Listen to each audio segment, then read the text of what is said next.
You're listening to the Boston Greeks podcast with Ari and Foti. They've been bringing Greek culture online since 1998, and now they're bringing you the best Greek guests Boston has to offer. So grab your kafedaki and join us. Hey everyone, welcome to another episode of the Boston Greeks podcast. I'm Ari, and I am here with my co-host, the infamous, or is it famous, or is it infamous? I think it's infamous. Depends on the day.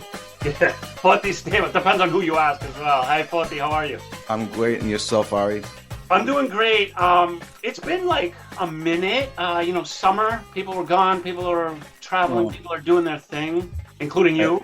Yeah, as Greeks, we kind of shut off during the summer, July, especially. I'm sorry, but I'm Greek and I did not shut off anything. I've been sitting in the studio doing my thing. So that's all on people. Well, you're not normal Greek, let's put it that way. Exactly. So, but you know what, Foti? We do, as Greeks, believe in people who do cool things, people who do great things, people who are successful, people who are educated, people who are the full package. That's what we appreciate so much. And today's episode is no exception to that rule. We have what I like to call a heavy hitter. Oh, is that fair to yeah, say? We'll ask her when she comes on. If that's very okay. clever, very clever. So, Foti, please yes, bring on absolutely. our esteemed guest. If I can also add, our guest is also someone who's been with us in our previous podcast and one of our other episodes of Connecting Greeks. Dear friend, just an amazing person, which we'll talk about shortly. But if I can also add, you said heavy hitter, but I'm also going to add superwoman. So let's bring on to the show our good friend, Irina Kapetanakis. Irina, thank you so much for taking time in what we believe is a super busy day in the life of Irina. Welcome to the Boston Greeks podcast. I am so honored to be here. And if every intro is as warm and amazing as that, I would like to request that I talk to you guys weekly so that I can feel that boost every time. We're in. Hey, that could be a new line of business for us. Just be hype men and hype men. Hype men. Oh, Irina, it's as Ari had said, it's been a minute for us here in Boston Greeks, but it's been a minute because we've had the pleasure of having you on one of our other podcasts to discuss the greatness that you've put together in your journey, your personal, your professional journey. And I think the last time we spoke, your current concept that we're going to talk about was either in motion or it wasn't around at that time. And then, yeah. Right. So, Irina, let's discuss. I would like you to tell us what Irina is actually doing these days with her entrepreneurship on the daily basis.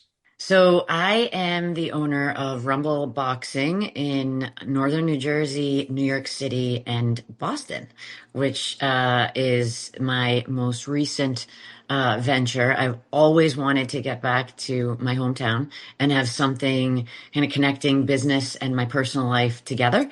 And so we have two studios, one in Assembly Square and one in Arsenal Yards, so Somerville and Watertown.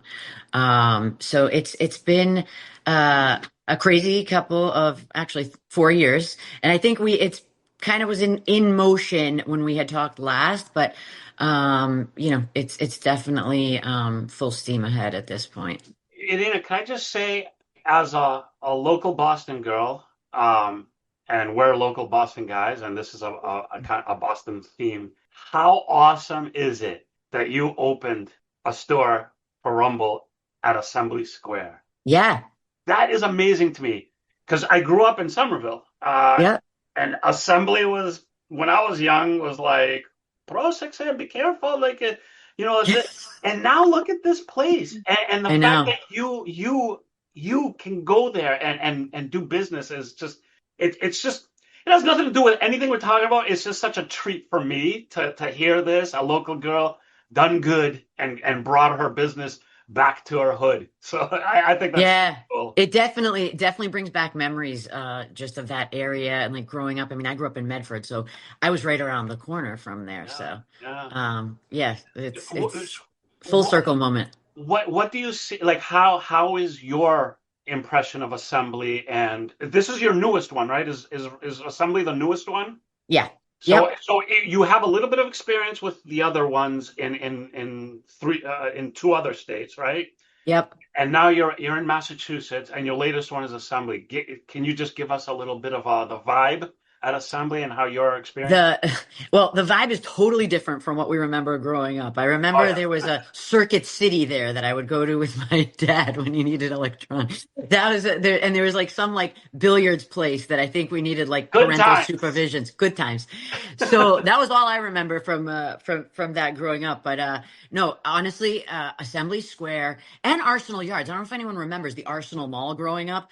Yep. But Oh it yes. is a completely revamped area, and these they're almost like mini communities where you have everything in one place. It's like self-sufficient mini communities that cater to the really high-end professional, person that lives in these luxury condos, and you have everything there: restaurants, stores, shop. It's just insane. It's absolutely insane, and it's just such a fun place to be.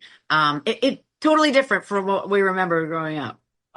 100%, and I think it's so cool. So do you like? I don't know how like businesses that have multiple locations. I mean, there's huge mega companies that have like thousands of locations. How do you like kind of scout out where you're gonna go? Is that you? Do you have somebody who does that?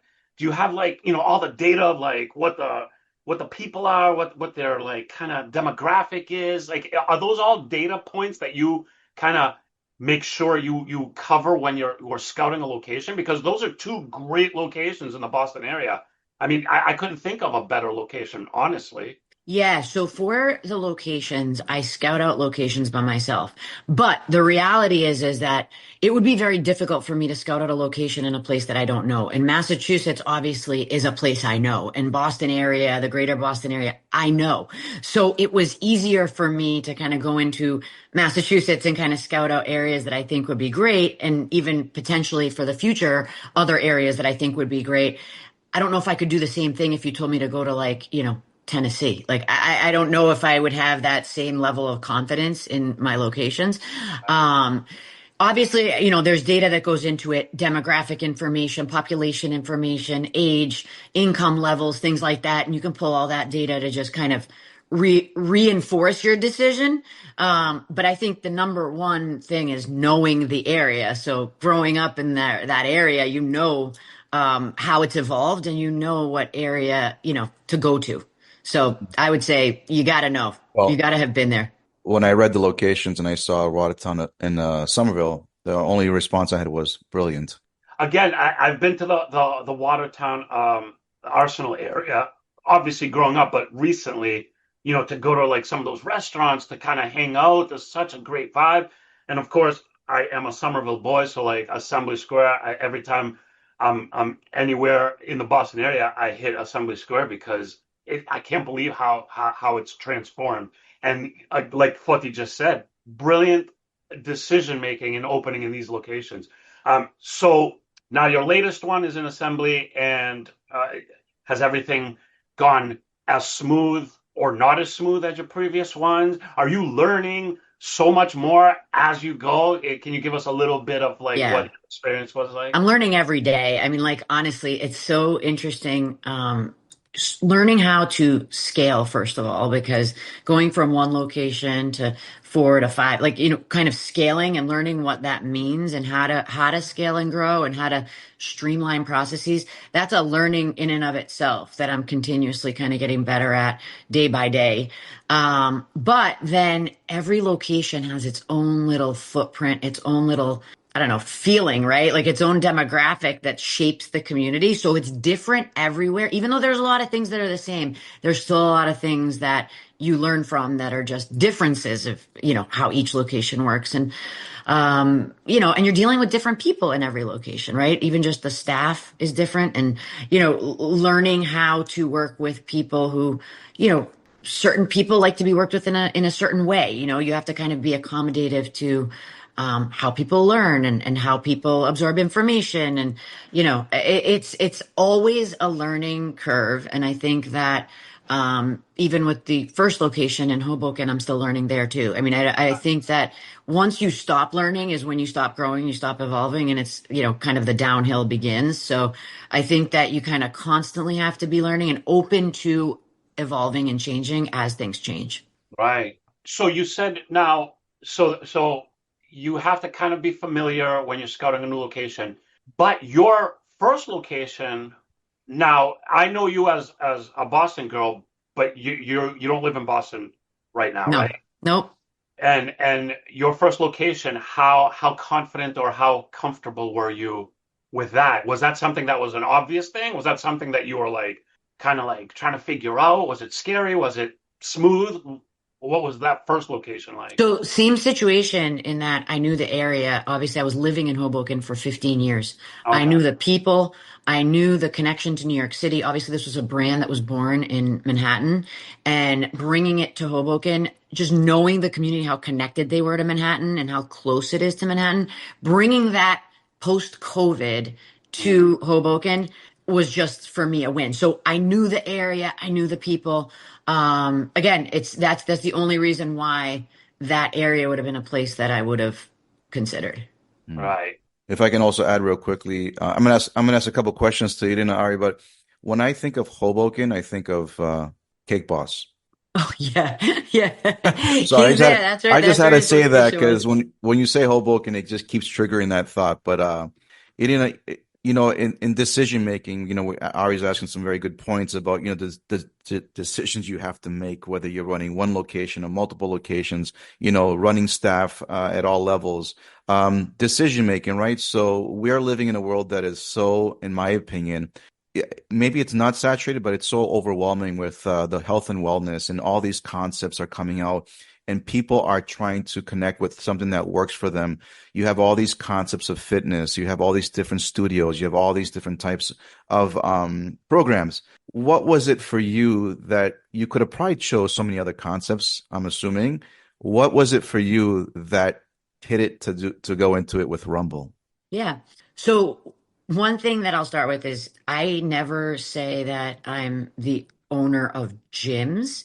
What I do is I build communities, and I think that that's how we need to be looking at the health and wellness space, fitness spaces. It's a community, and I think post COVID, we came out of a time where we were so isolated, and I think everybody was looking for a place where they could belong, where they could connect with people. And I don't think that that's gone away. I think that it's gotten stronger as the years have gone by since COVID, where people are looking for a place to connect. Where do I find people that have common interests as I do? What can I do to meet new people? I feel like even just looking at the singles scene, you have a Sure. lot of people that don't, are so focused on health and wellness. They don't want to go to bars and meet people. And it's probably not like where they've met their best connection. So they want to find people where they have common interests, where they can connect on another level, right? Hmm. And even just, again, you move to a new city, you're a new family that's moved into a new town. You got to make new friends. Where are you going to go to make these friends, right? Where are you going to go to get, involved in the community? So I've created these hubs where, yes, you come and you work out. And the workout, I'll tell you, Foti, I'm going to Yeah. be very honest with you. The workout is great, but any workout you go to, if you do it every day or you do it every other day Uh, and you're consistent with it, you're going to get results. So it's Agreed. not the workout. It's not just the workout. It's having fun at the workout and liking it, but also having other ways to connect with people Yeah. and for the gym itself to facilitate the connections. Agreed, because to that point, I can't stress because I also try to make an effort to go to workouts and so forth. And even though some of these classes, I'll use the word loosely, might be fun because the room is, they've got music, the trainer is, energetic, but you're always going to say, oh, I don't feel like going today. Oh, I can't, so, but when your inspiration, the way you set up these experiences, because that's how I like to view Yes. these experiences. I think your members are driven to go back regardless, that it's that other feeling like, oh, I have to go to this class. If I don't go, I'm going to feel guilty. And you're not going to feel guilty because you skipped a workout. You're going to feel like my friends are there. It's the 6:30 class. We all go to it. Oh, there's like a pop up in the lobby after class. I wanted to, Mm. hang out. Things like that you're going to feel like you missed out on. Not the workout, because the workout, Yeah. again, you get a workout anywhere you go. Like I don't want to like come off saying like our workout's better than anyone else's, and it's fun. It's amazing. The music, the lights, and you'll love it. Right. But at some point, everything gets old, right? It's not new anymore after 8 months, right? And that's any workout, yoga, Pilates, doesn't matter what you go to. So Right. what is it that's going to make someone that wants to keep coming back? And it's the community that we built, and it's the friendships and the relationships that we have there. And on that point, I'm going to add that to what you're saying. We try to read up on all these different articles and surveys and research about people's longevity. And one thing that I think we miss here is we could eat clean, we can work out, we can do, but we've lost the sense of community to some degree. And bringing that element, I think, is the missing piece to a lot of our formulas for living. Not just healthy, but living happier too. Well, mental healthy life, because the other thing is that think about how everybody communicates nowadays. I mean, you rarely pick up your phone anymore. You're texting someone, right? Correct. You are communicating on social media. Everything's through screens. I mean, even if you have, younger kids, you look at how they type now, even on their text, it's like another language. They're like, everything's an abbreviation. Like, we want to go fast and we want to do it quickly and we want to do it with the least amount of interaction as possible, which is all done through screens and whatever. But human nature is like, we're built to connect with people human to human. We are built to want that connection. And we're just creating more and more of a distance with all the ways we communicate. And it has impacted mental health for a lot of younger people. And I know mental health is this thing that we talk about, and there's so many different things within mental health, but I think that a lot of it is we created ourselves by just eliminating so much of the human to human contact. Sure. It's like, of course you're going to feel depressed and lonely when you're sitting at a computer all day and texting people and you're not going out and meeting people. Right. Because you even play games online with people. Like, you don't even meet your friends and play in a backyard. You're getting on a screen and communicating there. It's like the guy lives 10 houses down. Like, take your bike, go down the street and go play. Like, don't play on a screen. Irina, can I just tell you a quick funny story? I have a friend who has a 15-year-old son, and he's always complaining that he doesn't go out with his friends. They're always on screens. And during the last Super Bowl, he's like, "Dad, could I watch the Super Bowl with my friends?" And he's like, "Absolutely, yes. I'm happy. I'll take it, whatever." He's like, "No, I just want to know if I can." "Yes, please do." So then the Super Bowl rolls around and he's walking by his room and he sees him in the room with a multiple different windows on his computer watching the Super Bowl with his friends. That's what he meant by going to watch. I know. It's crazy. It's crazy. It's that's like a bigger issue. That's for another episode. Yeah. That's for another episode. But it's good that it's the connection. It's so important. It's so important. And getting to the gym, and seeing other people working out and seeing them, with their motivation and hanging out with your instructors and doing class and doing all that stuff is a very necessary thing in today's your daily makeup. It's like you need it. You need it, like you said. Yeah. And again, finding a workout that fits with what you like, because you want to like it, right? You want to go there, you want to have fun, you want the time to go by, but then finding that connection in a bigger sense, I think, is what's going to keep you there, versus, finding something else after 6 months when you're bored. Absolutely. And, you were listening to the both of you going back and forth about, the way our behavior is. And we've developed this way we've become obsessed about making sure we're at our jobs during the day. We're trying to, if we have kids and family, we got to, structure everything, get everything in, and then we got to squeeze in that workout. And then by the time when you get home, you're burnt out and you don't want to talk to nobody. And you're like, oh, I got to do this all over again tomorrow, when it shouldn't be that way, right? It shouldn't have to be that way. And what you're doing at Rumble, and I've been following what you're doing, and I love a lot of what's on your social media and all of the great comments about people truly, are loving what they're experiencing from what you've set up, the dynamic, the energy, the vibe. I think that's more important than any, structured workout is the energy and the vibe. And I think you've done it well. And kudos to you for actually giving other people the enjoyment of what others think is a drag. Yeah, for sure. It's One of the things I love about having a Greek kind of themed podcast is that we bring people on and, there's kind of like a mission to the podcast, but we could get into so many things because honestly, like Greeks are so well-rounded, in my opinion. And I mean, Irina, you're such a good example of this. Like, so well-rounded, so many things that we could talk about, so many, like, it goes deeper than just the stuff that's right in front of us. And it always comes out in these conversations. And like I said, there's so much more that we could talk about that has to do with exactly what you're doing, what we're doing. There's so much more, and we always can bring that out. And that's why I appreciate having these types of podcasts and having guests like you, because honestly, we could throw 1,000 topics out and we could sit here and talk all day about it. And I know you definitely are somebody who can do that. So Well, if we're going to do that, Ari, we should have some KLEOS Mastiha with us during those episodes. Agreed. Right? Agreed. Shout out to everyone on that one. But yeah, I mean, to what Ari's saying, definitely you bring a lot to the table. And having said that, is there anything you'd like to mention about what maybe is going on with your locations at Rumble, specifically at Watertown or Sunny Row, for those that are listening, that they can find out more about what you offer, how to like hook up with someone at your locations for information? Yes. Do you offer Yes. Yes. tours, Yes. stuff like that? Yes. First of all, I would love to offer everyone that is a follower or listener to this podcast a free class. So all that information will be listed in the information on the podcast. So please, please take advantage of that. Come in and see what it's all about. And, again, I will make sure that you have our website. Just go to rumbleboxinggym.com and just search for our location. You'll see which one's the closest to you.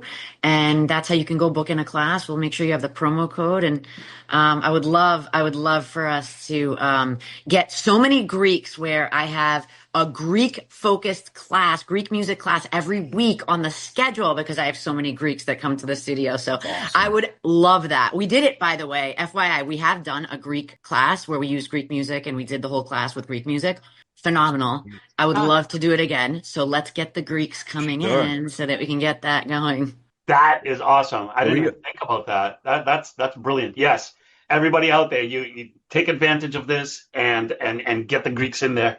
Awesome interview. Irina, thank you as always. Not the first time and definitely not the last. But thank you so much for taking the time out because we know how busy you are. We know you got a lot of stuff going on. We don't have like a tenth of that and we're busy. So I can't even imagine how you like function and manage it. But it's a testament to you as a person. So thank you so much for being with us. Thank you for having me on. I appreciate it. One of these days, Ari and I will stroll in and take a free class together. Oh my God, you guys can come and take free classes whenever you want.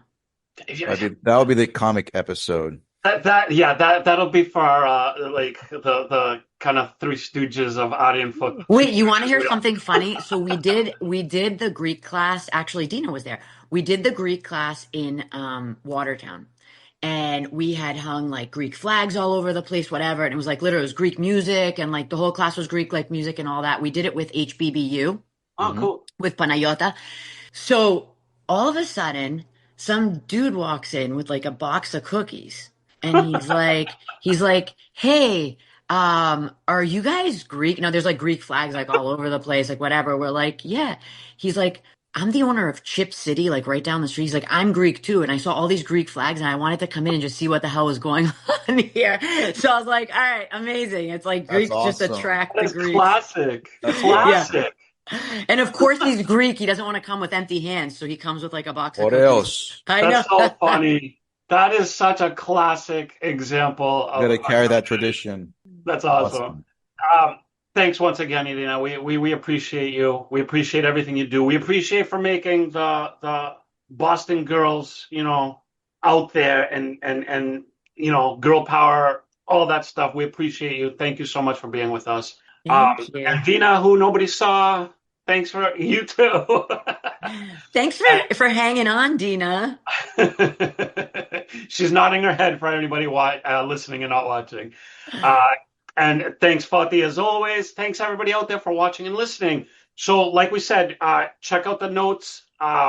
There's information about Rumble. There's how to get in touch, locations, website, all that stuff, and a code for free class. So take advantage. Greeks supporting Greeks and non-Greeks supporting Greeks. Everybody support Greeks. Doesn't matter. So use it. Thank you once again, Irina. Thank you guys out there for watching this, and we will see you all next time. Yes, yes. Bye-bye.